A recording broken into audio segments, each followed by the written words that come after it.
성경 말씀 시편 95편 1절부터 11절 말씀입니다. 이 본문 중에서 6절 말씀만 봉독을 해드리겠습니다. 오라 우리가 굽혀 경배하며 우리를 지으신 여호와 앞에 무릎을 꿇자. 저는 이 본문 말씀을 가지고 여호와께 감사합시다 이런 제목으로 잠깐 말씀을 나누겠습니다. 추수감사절이 되었습니다. 성경에 보면은 말세에 고통하는 때가 이르리니 감사치 아니하고 라는 말씀이 있습니다. 말세의 현상 중에 하나가 감사를 모르는 세상이 된다는 것입니다. 여러분, 감사하며 살아야 복을 받습니다. 감사를 많이 하는 사람은 건강하고 행복하게 산다고 합니다. 감사를 아는 사람이 짜증내고 불평하는 사람보다 훨씬 건강하고 행복하다는 통계가 있습니다. 감사 지수가 높으면 높을수록 건강지수와 행복지수도 높다는 것입니다. 본문에 있는 말씀을 통해서 왜 우리가 감사를 드려야 하는지 생각해 보겠습니다. 본문 1절, 2절에는 하나님께 감사하는 방법에 대해서 말씀을 합니다. 그러면 하나님께 감사해야 할 이유가 무엇일까요? 첫 번째는 여호와는 유일하신 하나님이시기 때문에 감사를 드려야 합니다.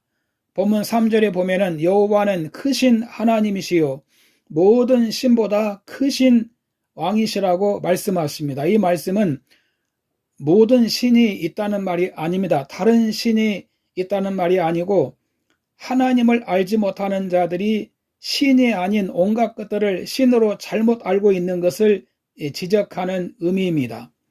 이 세상에는 무슨 신이 그렇게 많은지 모르겠습니다. 사도행전에 보면은 아데네에서 바울이 전도하러 다닐 때도 무슨 알지 못하는 신에게라는 단도 있었다고 합니다. 일본에는 800만 신이 있다는 말을 들었습니다. 사람들이 하나님을 모르니까 자기 생각대로 신을 만들어서 섬기는 것입니다. 여러분, 성경에서 하나님이 가장 싫어하시는 것이 우상 숭배입니다. 이사야서 45장 5절 이하에 보면은 해 뜨는 곳에서부터 해 지는 곳까지 여호와 외에 다른 신이 없다고 말씀을 하십니다. 오직 여호와 하나님만이 유일하신 하나님이시라는 겁니다. 그러므로 어떻게 해야 됩니까? 본문 6절에 오라 우리가 굽혀 경배하며 우리를 지으신 여호와 앞에 무릎을 꿇자라고 말씀을 하십니다. 두 번째는 여호와 하나님은 우리를 기르시고 양육하시고 돌보시기 때문에 감사를 드려야 됩니다. 이 본문 7절 이하에 보면은 그는 우리 하나님이시라고 말씀하십니다. 성경에 보면 믿음은 모든 자의 것이 아니다라고 하십니다. 하나님이 나의 하나님이심을 믿으면 감사하며 사십시오. 이뿐만이 아니라 우리는 그가 기르시는 백성이라고 말씀을 하십니다. 이 기른다라는 것은 보살피고 자라게 하는 것을 말합니다. 보살펴 키우고 가르쳐 키우는 것을 기르는 것이라고 합니다. 우리는 하나님이 기르시는 백성이라는 것입니다. 부모가 자녀를 기르듯이 하나님도 그의 백성을 기르신다는 것입니다. 그러나 하나님은 우리가 멸망하지 않고 구원을 받고 복을 받도록 기르십니다. 하나님은 우리를 내버려 두지 않으십니다. 내버려 두면 죄에 끌려가고 멸망으로 가는데 내버려 두시겠습니까? 하나님은 우리를 기르시는 목자입니다. 의의 길로 선한 길로 인도하시고 안전한 길로 인도하십니다. 생명의 길로 인도하시며 복받는 길로 인도하신다는 것입니다. 그리고 그의 손이 돌보시는 양이라고 말씀합니다. 하나님이 주의 백성을 돌보신다는 것입니다. 여러분, 성도는 하나님의 손이 돌보시는 양입니다. 하나님께서는 오늘도 우리를 돌보심으로 새 날을 주셨습니다. 햇빛을 주셔서 우리가 사물을 보고 식별하며 안전하게 살 수 있게 하셨습니다. 공기를 주셔서 숨을 쉴 수 있게 하셨습니다. 마실 물을 주셨습니다. 가족과 직장을 주시고 친구들을 주셨습니다. 무엇보다도 믿음을 주셨습니다. 예수 그리스도의 십자가의 은혜로 죄사함을 주셨습니다. 교회에 나올 수 있는 자유와 기쁨을 주셨고 영원한 생명과 복된 삶을 약속해 주셨습니다. 우리는 이러한 것만으로도 얼마든지 하나님 앞에 감사를 드려야 되는 것입니다. 그는 우리의 하나님이시요 우리는 그가 기르시는 백성이며 그의 손이 돌보시는 양이기 때문에 하나님 앞에 감사를 드려야 한다는 것입니다. 세 번째는 안식의 삶을 위해서 감사함으로 살아야 됩니다. 본문 11절에 보면 그러므로 내가 노하여 맹세하기를 그들은 내 안식에 들어오지 못하리라 하였도다. 하나님이 이스라엘을 애굽에서 해방시키시고 홍해를 신장로같이 건너게 하시고 광야길로 가나안 땅에 들어가게 하셨습니다. 그런데 그들이 광야에서 하나님 앞에서 신앙생활을 제대로 하지 못했습니다. 하나님 앞에서 신앙의 점수를 다 잃어버립니다. 이 본문 8절에 보면 애굽에서 나온 출애굽 1세대들이 광야에서 신앙생활을 얼마나 엉터리로 했는가를 말씀하고 있습니다.